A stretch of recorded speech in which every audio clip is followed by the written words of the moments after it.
الرحمن الرحیم لکونه کروڑونه درودونه سلامونه زمونږ په آقا زمونږ په پیغمبر په حضرت محمد مصطفی صلی الله علیه وسلم او داغه په اهل و عیال باندې دوستانو بین الاقوامی سبزی منډي کې اسلام آباد کې هرکلی وایو او په دې نننۍ ویډیو کې به هم تاسو سره موږ دا شیر کوو چې نن په بین الاقوامی منډي کې ټماټر د افغانستان نه 100 ټریلي ټماټر راغلیو یا د پاکستان ټماټر د کمی کې علاقې نه راغلیو او څنګه خرڅ شو دا ویډیو صرف د خلکو د فائدې لپاره جوړیږي هیڅ نیت هم دا نه چې چاته نقصان ورسو چاته تکلیف ورسو نو زمونږ دا خواهش دی رونو او تاسو نه دا ګیله ده چې تاسو ویډیو شیر کوئ نه په دې وخت کې د شپې تقریبا 1 بجه کېدو کې دا او موږ تاسو لپاره دا مهنت کوو مهرباني وکړئ تاسو هم دا ویډیو مخکې شیر کړئ چې زمونږ د आवाज په زرګونو خلکو ته ورسي او هغه د فائدہ اوچته کی دوی مدا که په دې چینل نوې نو دا سبسکرایب کړئ په فیسبوک پیج هم ګورئ نو فالو کړئ بسم الله کو ډیرو زیاتو محترم دوستانو بین الاقوامی سبزی منډي اسلام آباد کې نن 13 یا 12 ټریلي ټماټرو هغه ټریله ولاړ د وی ګوره لکه د مار 12 ټریلي ټماټرو او هغه مختلف پرمونه دي مختلف وزن او مختلف مارکې اچي سم مارکې او س ټماټر ډیر زیات مشهور دي سچ دینو هغه نارمل راځي س ډیر خپل کافي وزن اچي س نارمل وزن اچي بهر حال تاسو ترم دا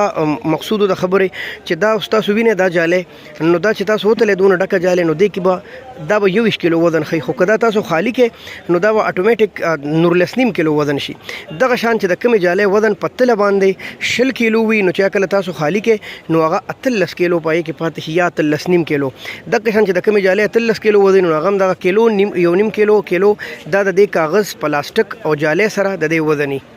زیاتو خلکو دا شکایتونه کول چې ته 20 کیلو وزن خې او 10 کیلو نو بالکل دا وزن د دې د جاله سره کله چې جاله خالی شي نو د کې وزن تقریبا 13 نیم کیلو نږدې پاتې شي اغم په غټه درنه جاله کې کني 14 کیلو وزن په عام جالو کې راځي د کې داسي گاډي راځي چې په بارډر باندې لیټ شي نو الګ سات لیټ گاډي هم ارزان خرسيږي تقریبا دا 200 نواله د 900 روپو پورې د بارډر لیټ لکشن لیک ټماټر خرڅ شوی دي جبکې د خو ټماټرو ریټ بدلو عام ریټ چې د خو ټماټرو دا د 100 روپو نواله 1100 او 100 بهترین ټماټر 1200 100 روپے 100 1100 او دا تاج مارکه لګ شان مشهور ده وزن په لحاظ د ټماټرو په لحاظ نو 10 ټماټر پکې په 1200 او 100 یو نیم لاټ ډیر نه یو نیم لاټ 14 نیم سو پورې خرڅ شوی دي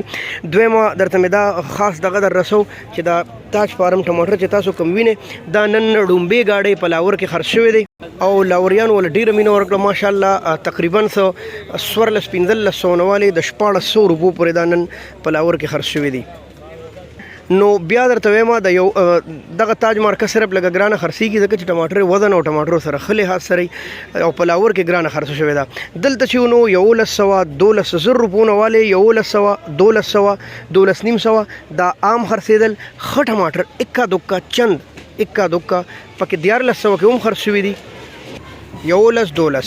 12 دا عام ریټونه چلی اوس چرته ګورو مونږ د پاکستان ټماټر کم چې نن سبا منډي ته راځي خو وړو کې مال گئی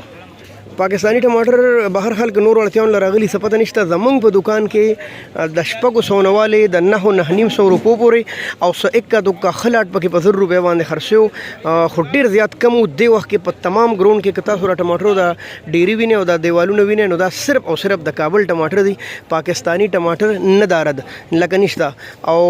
خرڅ په دغه ریټو د شپږو سونواله د 900 روپو پورې خټ ټماټر خرڅ دي او 1 دوکا پکې خلاټونه 1000 کې مو 1050 کې 1050 کې هم خرڅي کتا سو انټرنیشنل منډي کې د شپې خریداري کوي د سره بتا سو ټیکس یا کمیشن ورکوي ډیرو زیاتو منډو کې د پاکستان د دې کمیشن او ټیکس د بیپاری نه کټ کیږي لکه سو کې چروړي او د اسلام آباد په منډي کې دا